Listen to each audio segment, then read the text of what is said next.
بسم اللہ الرحمن الرحیم۔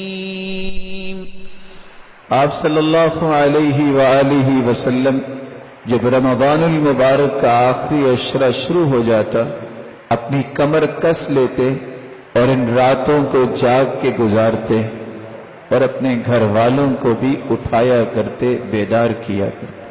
سیدہ عائشہ رضی اللہ تعالی عنہا فرماتی ہیں، آپ رمضان المبارک کے آخری عشرے میں جتنی عبادت میں کوشش کرتے، سال کے کسی دنوں میں یا کسی راتوں میں اتنی عبادت نہ کرتے۔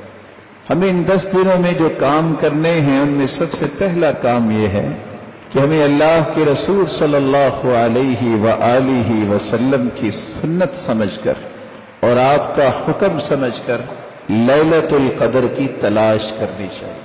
لیلۃ القدر جس رات میں اللہ نے قرآن کو نازل کیا، جو برکتوں سے لبریز رات ہے، مالک الملک نے اس کی عظمت نے پوری صورت ہی اتار دی۔ 1000 مہینے سے افضل یہ رات ہے۔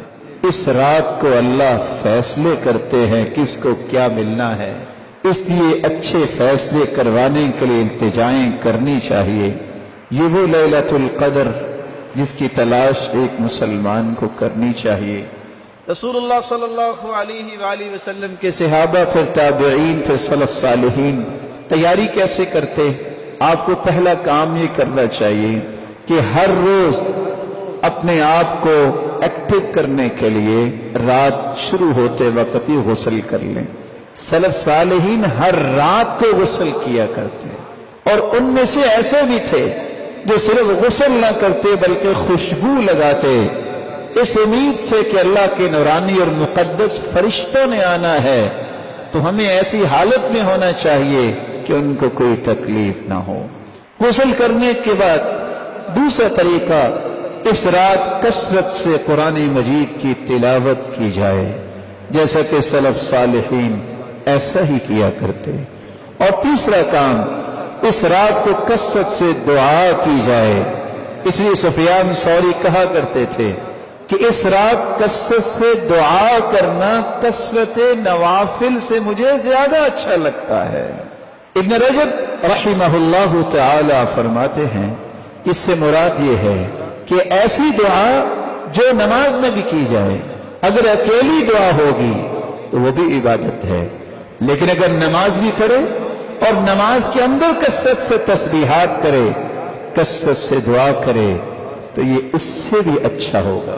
چوتھا کام، اس رات کے اندر جو قرآن، جو نماز پڑھے، غور کر کے پڑھے۔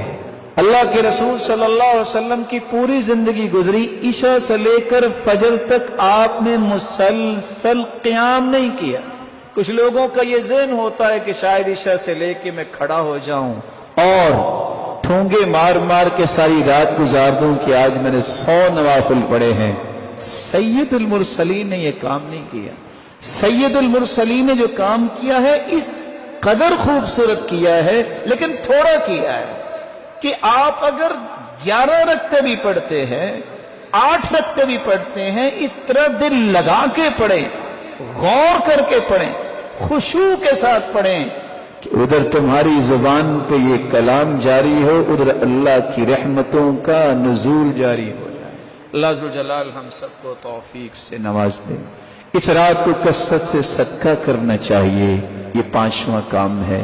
چھٹا کام، رسول اکرم صلی اللہ علیہ وسلم کا طریقہ مبارک تھا، آپ ہر سال اعتکاف کیا کرتے اور اس کے بعد پھر آپ کی بیویوں نے بھی اعتکاف کیا۔ اعتکاف مرد ہو یا عورت ہو، اس کا مسجد میں ہی ہوتا ہے، اور اعتکاف کا مقصد یہ ہے اللہ کے ساتھ خلوت کے وہ اوقات تلاش کرنا، لوگوں سے کٹ کے، لوگوں سے الگ ہو کے اللہ ذو جلال کے ساتھ گفتگو کرنا اور اس سے التجائیں کرنے کے اوقات کو استعمال کرنا۔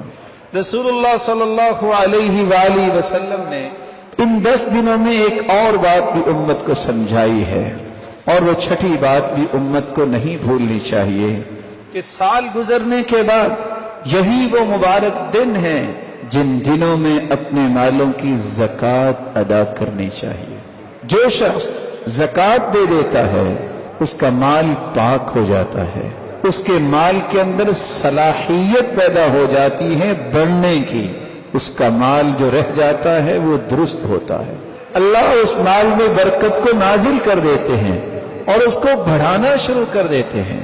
جو شخص زکوٰۃ دیتا ہے وہی مومن ہے، جو زکوٰۃ نہیں دیتا وہ مومن نہیں ہوتا، بلکہ کہاں سچا مومن وہ ہے جو زکوٰۃ دیتا ہے۔